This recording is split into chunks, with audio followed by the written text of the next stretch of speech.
Hello friends, मैं शालिनी पांडे स्वागत करती हूँ आपके अपने चैनल शालिनी बियॉन्ड स्टडी में। और आज बात कर रहे होंगे 2.3 पर। 2.2 तक मैंने कवर कर रखा है। आप प्लेलिस्ट में जाकर के एक बार वीडियो ज़रूर देख लीजिएगा। और आज की क्लास में हम 2.3 पर बात कर रहे होंगे, जिसमें हम प्रोमिनेंट एजुकेशनल फिलोसफर, जिसमें जॉन डीबी, किलपैट्रिक, रूसो और इनके शिक्षा के क्या इनके उद्देश्य थे, मतलब किस तरह की एजुकेशन को एक प्रमोट करते हैं, उनके बारे में, इनका एजुकेशन को लेकर क्या इनके सिद्धांत थे, उनको लेकर के बात आज हम करेंगे। जिसमें हम सबसे पहले कवर कर रहे होंगे, कुछ पार्ट्स में करके हम वीडियो को डिवाइड करके पढ़ेंगे। जैसा हमने 2.2 हमने कवर कर रखा है, वैसे ही पार्ट में करके हम डिवाइड करेंगे। जिसमें आपका ये पार्ट 1 है आपका, जहाँ पे हम जॉन डीबी के बारे में आज चर्चा कर रहे होंगे। ये जॉन डीबी महोदय हैं, जो अभी भी जो है वो फोटो में भी जो है वो पढ़ ही रहे हैं जो है। तो अब बात कर रहे होंगे इनका जन्म कब हुआ था। तो 1859 में इनका जन्म अमेरिका के वर्मांड के एक नगर है आपका बिलगटन, मतलब बालिगटन इसको भी कह देते हैं। तो इसी नगर में जो है ये इनका जन्म हुआ था। और जैसे कि सभी की प्रारंभिक शिक्षा उनके जन्म स्थल पर ही होती है, मतलब जहाँ पे जन्मे हैं तो वहीं पे उनके आसपास कहीं एजुकेशन भी होती है। तो इसी तरह से इनकी भी एजुकेशन वहीं आसपास ही हुई थी, इनकी जन्मभूमि में ही इनकी एजुकेशन, प्रारंभिक जो शिक्षा है वो हुई थी। और 1879 में इन्होंने वर्मांड विश्वविद्यालय से जो बीए है, बीए की उपाधि इन्होंने प्राप्त किया था 1879 में। और 2 वर्ष के प्रयासों के उपरांत इन्होंने कांट का जो दर्शन था, उस कांट के दर्शन पर इन्होंने पीएचडी की जो उपाधि है, वो पीएचडी इन्होंने कांट के दर्शन पर पीएचडी किया था। और 1888 में ये मिशिगन विश्वविद्यालय में दर्शन के प्रधानाध्यापक नियुक्त हो गए थे। 1888 में क्या था कि ये जो मिशिगन विश्वविद्यालय था, और इसी मिशिगन विश्वविद्यालय में ये दर्शन के प्रधानाचार्य के रूप में इन्होंने काम किया। और इनके ज्ञान से प्रभावित होकर के 1894 में, जब ये केवल मात्र 35 वर्ष के थे, उसी समय इनको जो है शिकागो विश्वविद्यालय, जो कि अमेरिका में है, तो इस अमेरिका विश्वविद्यालय में दर्शन विभाग का इनको जो है वो अध्यक्ष बनाकर जो है वो बुला लिया गया था। 1896 में इनकी कुछ रचनाएं थी वो प्रकाशित हुई, जिसमें से इनकी कुछ प्रमुख रचनाएं हैं। जिसमें अगर आप देखेंगे, interest and related to will, ये इनकी सबसे पहली रचना थी, तो इम्पॉर्टेंट है आपके लिए। अभी अगर हम बात करते हैं डीएड के लेवल पे, तो बहुत ज़्यादा रचनाएं जो है वो आपके लिए इम्पॉर्टेंट नहीं है। देखिए, मैं ये नहीं चाहती हूँ कि आप बहुत ज़्यादा चीज़ों को जो है वो कवर करें। तो मतलब जो एग्ज़ाम के लिए इम्पॉर्टेंट है, मैं इसमें भी कुछ ऐसी चीज़ें हैं जो सिर्फ अपनी जानकारी के लिए अगर आप पढ़ना चाहते हैं तो फिर पढ़िएगा, वरना अगर आप सिर्फ एग्ज़ाम के दृष्टिकोण से पढ़ना चाहते हैं तो चीज़ों को आप, अगर इन चीज़ों को आप नहीं भी ध्यान में रखते हैं क्या क्या इनकी रचनाएं थी, तो वो बहुत ज़्यादा आपसे पूछा नहीं जाएगा। लेकिन एक बेहतरीन नोट्स लिखने के लिए, जब आप एग्ज़ाम में, जैसे मान लीजिए अगर इनके ऊपर आता है आपका लिखने के लिए, तो ये सारी चीज़ें ऐड करके आप अपने कॉपी को बहुत बेहतरीन बना सकते हैं, जहाँ से आपके नंबर नहीं कटेंगे। तो ये कुछ प्रमुख रचनाएं हैं जो कि आपको याद रखना है। तो अगर हम बात करते हैं तो इनकी सबसे पहली रचना थी वो यही है, जो 1896 में इनकी ये पुस्तक आई हुई थी, जो इसमें interested as related to bill इनकी ये पुस्तक थी। जिसमें दूसरी इनकी पुस्तक थी माई पेडोलॉजी क्रीड, ये इनकी दूसरी पुस्तक थी। और इस तरह से इन्होंने कुछ और रचनाएं की थी, जिसमें द स्कूल एंड सोसाइटी इनकी रचना है, the child and the curriculum, ये इनकी रचनाएं हैं। तो ये कुछ रचनाएं हैं जो कि आपको याद रखना है। इनके साथ साथ ही कुछ और भी रचनाएं हैं जिन्होंने इन्होंने शिक्षा की क्या समस्याएं हैं और शिक्षा पर अपने चिंतन जो है उसको व्यक्त इन्होंने किया है। जिसमें से कुछ प्रमुख के नाम मैंने यहाँ पे नोट कर रखा है। जिसमें पहला आपका आता है relation of theory the practice in the education. उसके बाद the school and the child इनकी एक दूसरी रचना है। हाउ बी थिंक, ये बहुत इंपॉर्टेंट जो रचना है, ये इनकी हाउ बी थिंक बहुत बार पूछा भी गया है कि हाउ बी थिंक जो है उसके रचनाकार कौन है, तो आपको याद होना चाहिए। और interest and effort in education, ये भी इनकी एक प्रमुख रचना है। और डेमोक्रेसी एंड एजुकेशन, ये 2 रचनाएं तो आपको बहुत अच्छे से जो है वो याद होनी चाहिए, क्योंकि ये बहुत बार जो है आपसे पूछ लिया जाता है डायरेक्ट ही, या हाउ बी थिंक जो है वो किसकी रचना है, तो आपको याद रखना है हाउ वी थिंक्स जो है वो आपकी जॉन डीबी की एक प्रमुख रचना है, और डेमोक्रेसी एंड एजुकेशन, ये दोनों बहुत ही ज़्यादा इंपॉर्टेंट रचना है। तो अगर आप पूरा नहीं याद कर सकते हैं तो आपको ये दोनों तो बिल्कुल पता होना चाहिए कि ये दोनों रचनाएं किसकी है। ठीक है, तो एक बार दोबारा से आप रिवाइज कर लेंगे, हाउ वी थिंक और democracy and education. How we think and democracy and education जो है वो आपकी जॉन डीबी की दो प्रमुख रचनाएं हैं। और भी जो रचनाएं हैं आप उसको भी एक बार ज़रूर पढ़िएगा, लेकिन अगर आप सभी को याद नहीं कर सकते हैं तो इन दोनों को तो आप ज़रूर से याद कर लीजिएगा। अब बात करते हैं, जॉन डीबी ने ऐसे बहुत सारी रचनाएं की थी, और जो है बहुत सारे मतलब लगभग इन्होंने 50 जो है ग्रंथ है, उस 50 ग्रंथों की इन्होंने रचना की थी। और 1952 में जब ये 92 साल के थे तो 92 साल की उम्र में जो है इनका निधन हो गया था। तो ये जॉन डीबी से संबंधित कुछ उनकी जीवन पर आधारित उनका एक संक्षिप्त परिचय जो है वो मैंने आपके सामने प्रस्तुत किया है। अब जॉन डीबी का शिक्षा को लेकर के शैक्षिक दर्शन, इनके शैक्षिक विचार क्या थे शिक्षा को लेकर के, वो हम देखेंगे। जैसा कि आप जानते हैं, मैंने आपको जब प्रयोजनवाद बताया था तो वहाँ पे भी मैंने जॉन डीबी की बातें की थी। तो जॉन डीबी क्या है, एक प्रयोजनवादी हैं, और प्रयोजनवादी किस चीज़ पे मानते हैं कि जो प्रैक्टिकली जो चीज़ें सही हैं वो सही हैं, कोई भी शाश्वत सत्य जो है वो चीज़ें सही नहीं है। तो जॉन डीबी जो है एक प्रयोजनवादी विचारक थे। ये शाश्वत सत्य और मूल्य में विश्वास नहीं करते थे, ऐसा नहीं मानते थे कि जो चीज़ें आज हमारे लिए सही हैं वो कल भी हमारे लिए सही होंगी, या चीज़ें स्टेबल हैं, वो ऐसा नहीं मानते थे। ये मानते थे कि व्यवहारिकता में जो चीज़ें सही होंगी वही चीज़ें सही हैं। जैसे आप कोई प्रैक्टिकल करते हैं, उस प्रैक्टिकल का जो आउटकम निकल के आता है, उसका जो रिजल्ट होता है, अगर वो रिजल्ट पॉजिटिव है आपके लिए, वो आपको लग रहा है कि हाँ ये चीज़ें सही हैं, तो फिर आप उसको स्वीकार करिए, वो चीज़ें बढ़िया हैं। लेकिन अगर प्रैक्टिकली कोई चीज़ ऐसी है जिसका प्रैक्टिकली रिजल्ट, जब आप जैसे आउटकम जो है वो उतना वो नहीं निकलता जो आपकी थिंकिंग प्रोसेस में है, तो वो असत्य है। मतलब वो ऐसा नहीं मानते कि कोई भी चीज़ ऐसी है जो हमेशा के लिए स्टेबल है, ये ऐसा कुछ नहीं मानते हैं। ये मानते हैं कि जो प्रैक्टिकली बच्चों को प्रैक्टिकली दे, प्रैक्टिकली में अगर उनको लग रहा है कि हाँ ये चीज़ें सही हैं तो फिर वही चीज़ें सही हैं।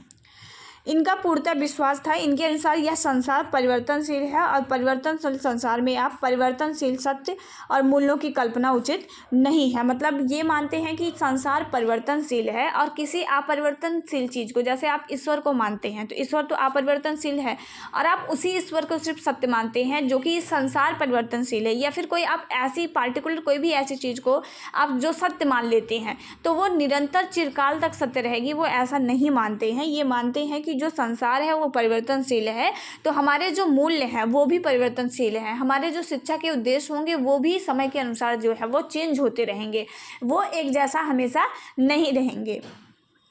जॉन डीबी शिक्षा को सामाजिक प्रक्रिया के रूप में स्वीकार करते हैं। जॉन डीबी जो मानते हैं वो ये मानते हैं कि जो एजुकेशन है एक सोशल प्रोसेस है, कि बच्चा अपने समाज में रह करके लोगों से जो है वो इंटरेक्ट करके अपने आसपास के पर्यावरण को जो है वो जान करके चीज़ों को सीखेगा।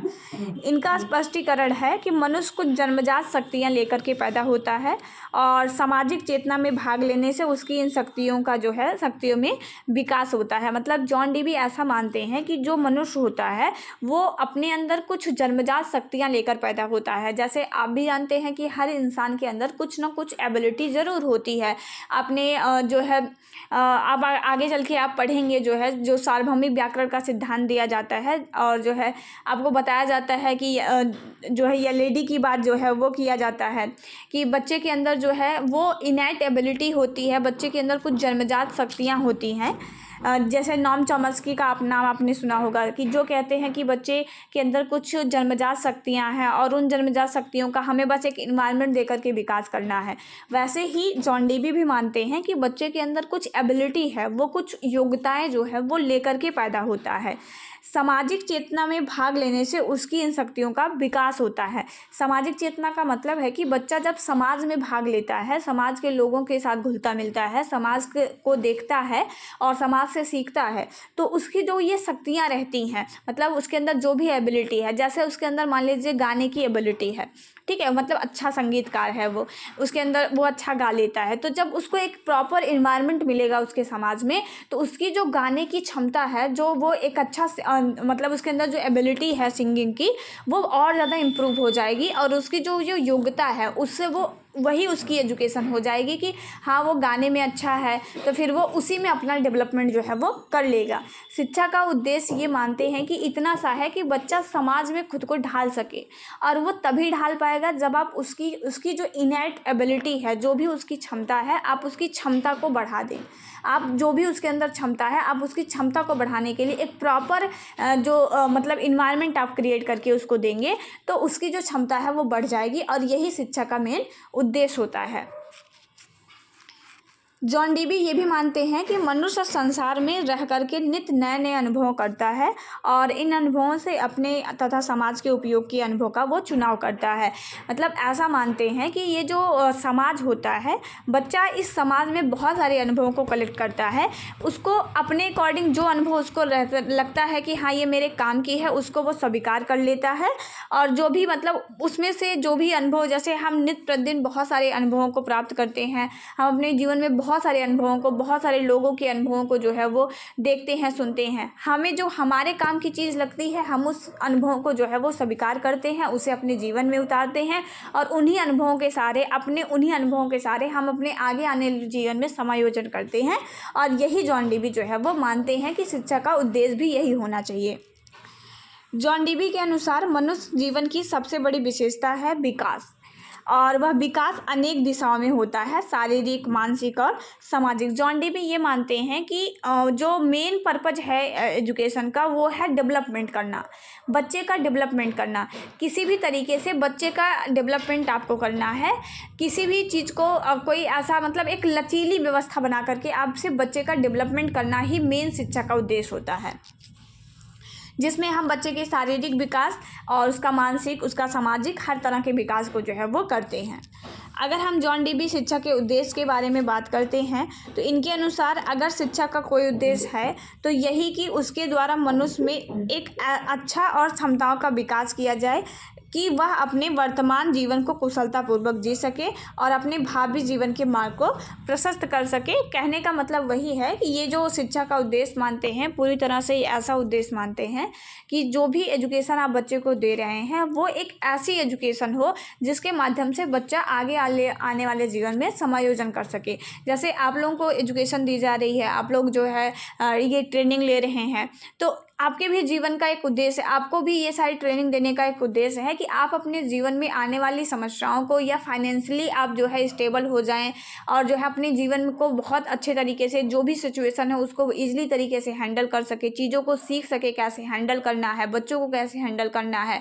आगे चल के अगर आप मान लीजिए एज ए स्पेशल एजुकेटर बनते हैं तो कैसे आप बच्चों को हैंडल करेंगे, कैसे आप समायोजन करेंगे, ठीक है, और अपने जीवन को कैसे आप एक कुशल नागरिक के रूप में समाज में प्रस्तुत कर पाएंगे। तो यही सब तो उद्देश्य होते हैं शिक्षा के, और यही उद्देश्य जो है वो जॉन डीबी मानते हैं कि जो एजुकेशन है उसका मेन उद्देश्य यही होता है कि एक ऐसे बच्चे को तैयार करना जो कि समाज में आगे चल कर के बहुत अच्छे तरीके से खुद को ढाल सके। कुछ अन्य उद्देश्य अगर हम देखते हैं तो अनुभवों का पुनर्निर्माण और पर्यावरण के साथ समायोजन। तो इनके अनुसार यही है कि जो गतिशील और परिवर्तनशील प्रक्रिया है, मतलब जो एजुकेशन होती है वो एक डायनामिक प्रोसेस होती है जो चेंजेबल होती है समय के साथ, और शिक्षा का अगर कोई उद्देश्य हो सकता है तो वो यही है कि मनुष्य अपने जीवन की गतिशीलता के साथ जो है वो अपने आप को समायोजित करता चले। मतलब जिस तरीके से उसकी परिस्थितियाँ हैं उस सिचुएशन के अकॉर्डिंग, उस परिस्थितियों के अकॉर्डिंग वो खुद को जो है वो ढाल सके, और वो इसी को हम जो है वो अनुभवों का पुनर्निर्माण कहते हैं कि जो भी उसको अनुभव प्राप्त है उस अनुभव के बेस पर जो है वो आगे आने वाले जो है वो अपनी सिचुएशन को जो है वो ईजिली तरीके से जो है वो हैंडल कर सके। यही एजुकेशन का इसका पर्पज होता है, और पर्यावरण के साथ वो समायोजन कर सके। सामाजिक कुशलताओं का बच्चे के अंदर विकास हो सके, ये भी एक उद्देश्य होता है कि मनुष्य जो भी कुछ भी करता है वह समाज में रह करके जो है समाज में जा करके उसकी समझ जो है उसकी चेतना में भाग ले करके जो है वो करता है। और शिक्षक का यही उद्देश्य होता है कि वो इन सामाजिक कुशलताओं का जो है वो विकास कर सके, मतलब व्यक्ति को इस लायक बना सके कि वो समाज में जो है वो अपने आप को एडजस्ट कर सके, और जो भी सामाजिक कुशलताएँ हैं, कैसे समाज में रहना है, किस तरीके से कैसे बात करनी है, समाज के रूल रेगुलेशन को किस तरीके से फॉलो करना है, और बहुत सारी योग्यताएं जो है वो जो समाज में एक व्यक्ति को एक कुशल नागरिक के रूप में उभार कर ला सके, इस तरह की जो शिक्षा है वो देने की बात करते हैं। लोकतांत्रिक जीवन का प्रशिक्षण देने की बात करते हैं। जो जॉन डेवी हैं वो लोकतांत्रिक समाज के समर्थक थे और ऐसे समाज के सभी कार्यों में कुशलतापूर्वक भाग लेने के लिए उनकी दृष्टि में एक व्यक्ति में 7 प्रकार की क्षमताओं, इन्होंने बताया कि एक व्यक्ति अगर समाज में रहना चाहता है और एक लोकतांत्रिक समाज का हमें निर्माण करना है तो कुछ ऐसी चीज़ें हैं जिनको हमें ध्यान में रखना है कि ये सारी चीज़ें होनी चाहिए। पहले बात तो स्वास्थ्य का विशेष ध्यान रखने की बात करते हैं। क्रिया करने की क्षमता उसके अंदर होनी चाहिए, मतलब कोई भी काम करने की जो क्षमता है वो उसके अंदर होनी चाहिए। और जो है वो गृहस्थ जो जीवन है उसको बिताने वो होना चाहिए। फिर व्यवसाय, नागरिकता, अवकाश, इन सब का जो उचित उपयोग और नागरिकता एवं चरित्र जो है, मतलब अवकाश का भी वो सही तरीके से अवकाश काल का मतलब है कि जो उसका खाली समय है उसका वो सही उपयोग कर सके, उसके अंदर नैतिकता का विकास हो सके, एक आदर्श जो चरित्र है वो उसका डेवलप हो सके। इन सब चीज़ों को जो है वो बात करते हैं। अब बात कर रहे होंगे शिक्षा की पाठचर्या पे कि उनकी पाठचर्या कैसी होनी चाहिए। देखिए, मैंने आपको पहले ही बताया, चीज़ों को रटने का प्रयास नहीं करिएगा। जब आपने ये जान लिया कि ये किस तरह की एजुकेशन की बात करते हैं, पूरी तरह से एजुकेशन एक ऐसी एजुकेशन की बात करते हैं जिसमें बच्चे का ओवरऑल डेवलपमेंट हो सके, मतलब उसका सामाजिक, शैक्षिक, मतलब उसका मानसिक, हर तरह से बच्चे का डेवलपमेंट हो सके, तो इस तरह की एजुकेशन की बात करते हैं। तो ऐसी एजुकेशन हम कैसे दे सकते हैं? जब हम बच्चे की ज़रूरतों को ध्यान में रख करके एक बाल केंद्रित शिक्षा व्यवस्था लागू करेंगे तभी हम दे सकते हैं। मतलब जो पाठचर्या है अगर वो बाल केंद्रित है तो इस तरह की एजुकेशन हम दे सकते हैं। वास्तविक जीवन की क्रियाओं पर आधारित होगा तो हम दे सकते हैं। जो उपयोगी हो, मतलब बच्चे के जीवन से जो रिलेट करे, जो उसको आगे बढ़ने में मदद करे, इस तरह की अगर हम पाठचर्या रखते हैं तो ही हम जो है वो बच्चे का विकास कर सकते हैं। सभी विषय और क्रियाओं में संबंध जो है वो होना चाहिए। एक लचीली पाठचर्या की जो है वो बात करते हैं। तो इस तरह से एजुकेशन की बात जो जॉन डेवी हैं वो करते हैं। और आज के लेक्चर में हमने जॉन डेवी को कवर किया है और नेक्स्ट वीडियो में हम अगले जो भी किलपैट्रिक जी को हम डिस्कस कर रहे होंगे और जो भी उनसे रिलेटेड हमारे सिलेबस के अकॉर्डिंग फैक्ट होंगे वो हम आपके साथ डिस्कस करेंगे। मिलेंगे एक नया वीडियो में, तब तक अपना ख्याल रखिएगा और अपने सिलेबस के अकॉर्डिंग चीज़ों को जो है वो कवर करते रहिएगा। जो भी अगर आपको कोई भी टॉपिक समझ में नहीं आ रहा है, एनीवन कोई भी टॉपिक और जो है किसी भी सब्जेक्ट का अगर आपका है और आपको समझ में नहीं आ रहा है तो फिर आप वो टॉपिक और अपना सब्जेक्ट नेम वो कमेंट बॉक्स में डाल सकते हैं और जैसे ही टाइम मिलेगा मैं उस टॉपिक पे आपको जो है वो वीडियो जो है वो प्रोवाइड करवा दूँगी। मिलेंगे एक नए वीडियो में, तब तक अपना ख्याल रखिएगा। जय हिंद, वंदे मातरम।